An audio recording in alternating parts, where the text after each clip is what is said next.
Hey Rebel Rouser, I'm Alan Voivod and this is Star Wars 7x7, your daily dose of Star Wars joy, and thank you so much for joining me for it. And thank you so much to the patrons who help make this show possible, make this one-man production come to you every single day with their help at patreon.com/SW7x7. All right, so this is a Jedi Business episode, or a Scoundrel Business episode, I guess is another way of putting it. Basically, we're doing this episode to keep an eye on things that affect Star Wars storytelling. Usually when we do one of these business episodes, we're looking at like box office performance or streaming numbers, that sort of thing. But this time we're talking about a couple of things that I said that we would follow up on. One of them has to do with the California Film Commission, because they just released the announcement about tax credits they're giving to TV productions.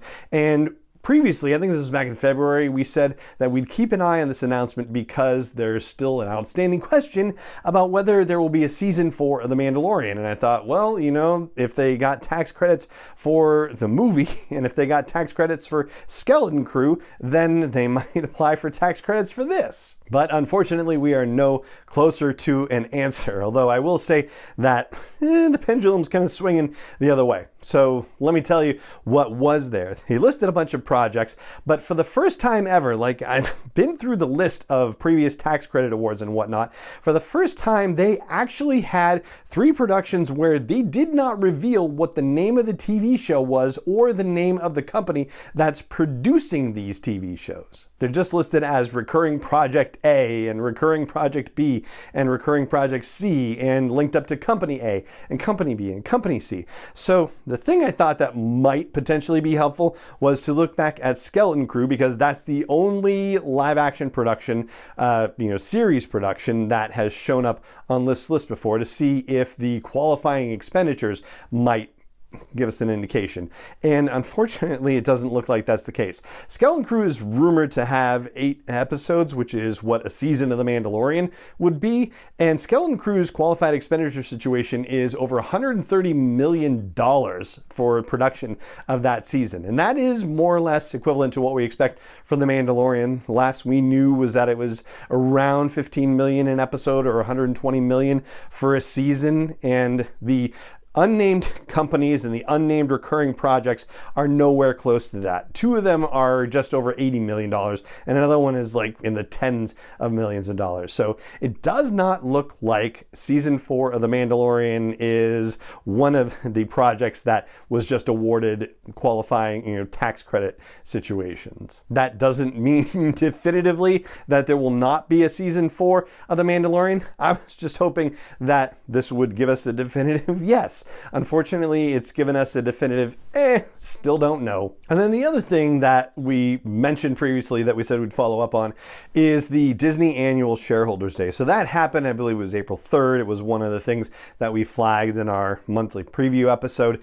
And there wasn't any real specific mention of Star Wars related stuff there, but there were things that were talked about that do impact Star Wars storytelling. One of them has to do with this activist investor challenge that happened that ultimately failed, but the guy who was leading it made some comment about how Disney has done well over the last year with, get this, rationalizing the quantity of content under production. This is basically a fancy restatement for something that Bob Iger has talked about at pretty much every earnings call over the last year plus, that the zeal to get new Disney Plus subscribers led them to create a lot more content for Disney Plus than ultimately they thought was right. And so now they're all about kind of scaling back on the amount of content. They're saying that they're focusing on quality over quantity. Now, it's, of course, it's that they're trying to control the budget, basically. And one of the things that Bob Iger talked about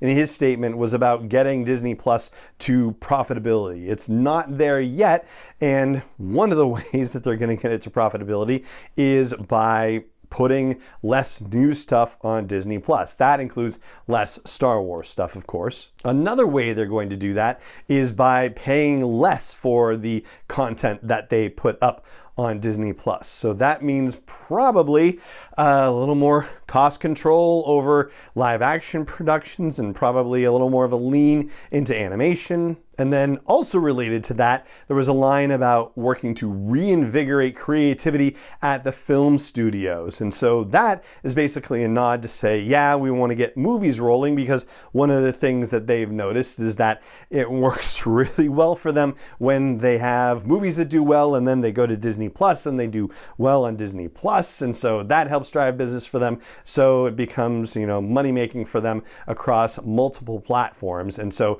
the idea of reinvigorating the film studio business for Star Wars storytelling, that means that not only will they probably produce less straight to Disney Plus live action content and possibly less animation content, but they will also be supplementing that content by adding new movies. And we have 3 on the slate right now that will come out within the space of 19 months. So despite the fact that Bob Iger, of course, famously said that, maybe we put too many movies out too fast for Star Wars, maybe they're starting to think about that a little bit differently, and we may end up putting our foot on the gas again. Other things Iger talked about include turbocharging growth in experiences, and that, of course, leads you to consider the various Disney parks, of which, like you could open Galaxy's Edge at, Paris or other parks that are, abroad, right? That's one way, I suppose, that Star Wars could expand. Another way we're actually seeing right now with Andor and the Mandalorian and Ahsoka stuff being added to Star Tours. Essentially, they could probably do the same thing with Smuggler's Run. I'm sure they could come up with additional content and new missions that could be flown there. I mean, it is basically another kind of Star Tours. I think it would be a little hard to reskin, as it were, Rise of the Resistance, but they are trying to keep things fresh there by doing this Season of the Force thing that's happening right now. They're introducing characters from other Star Wars storytelling into Galaxy's Edge, right? Sabine Wren's walking around there right now. Maybe they can turn one of their new cruise ships into that yacht on Canto Bight from The Last Jedi or something like that.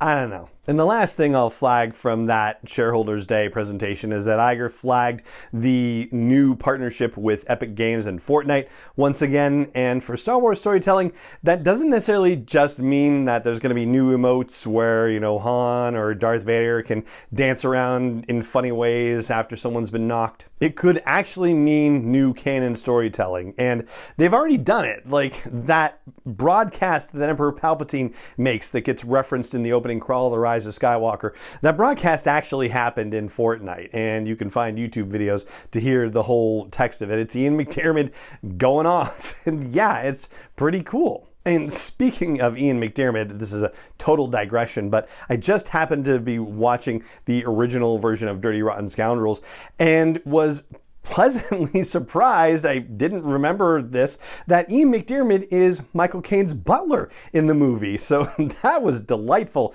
to see him having fun on screen. And of course, that movie is also directed by Frank Oz, too. Anyway, that's what I've got for you on our Jedi Business episode, talking about businessy news items that affect Star Wars storytelling. And that is going to do it for this episode of the podcast.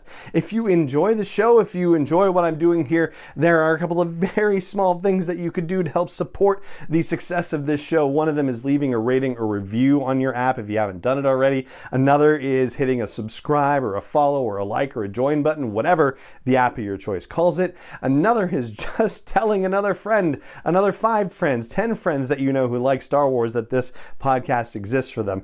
And you can even take it one step further if you like. Just for the price of a cup of coffee a month, you can help support the creation and production of this show at patreon.com/SW7X7. And it just remains for me to say thank you so much for joining me for it as always, and may the Force be with you wherever in the world you may be. 7x7 is not endorsed or sponsored yet by Lucasfilm Limited, Disney, or 20th Century Fox, and is intended for entertainment and information purposes only. Star Wars, the Star Wars logo, all names and pictures of Star Wars characters, vehicles, and any other Star Wars related items are registered trademarks and/or copyrights of Lucasfilm Limited, or their respective trademark and copyright holders. May the Force be with them. All original content is copyright by Star Wars 7x7. We hope you love it.